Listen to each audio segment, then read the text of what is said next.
Сәлем достар, егер кешкі асқа не жасаймын деп ойланып отырсаңыз, онда осы тағамды менімен бірге жасаңыз. Кеттік. Ең алдымен қамырымызға 300 грамм ұн, 120 грамм су және бір жұмыртқа қажет болады. Ұнға жұмыртқаны суды қосып, жақсылап жұп-жұмсақ қамыр илеп аламыз.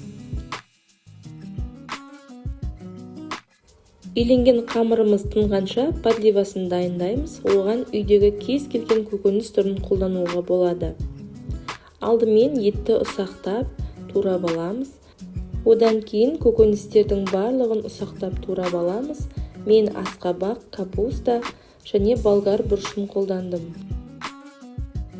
Қызып тұрған табаға майды құйып, етті жуаны қуырып, одан кейін капустаны қуырып, астын баяу отқа қойып бұқтырып аламыз.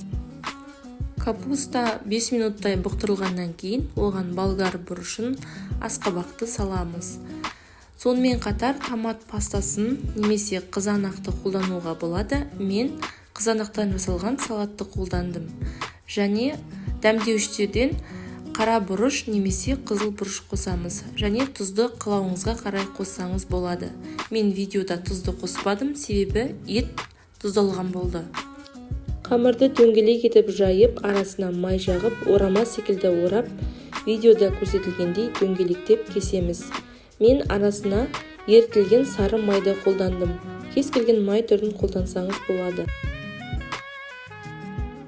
Дайын болған қамырды мантаваркаға салып, буда 20-25 минут пісіріп аламыз. Міне біздің нанымыз дайын болды. Дайын болған нанның үстіне подливамызды құйып, дастарханға ұсынамыз. Ас болсын.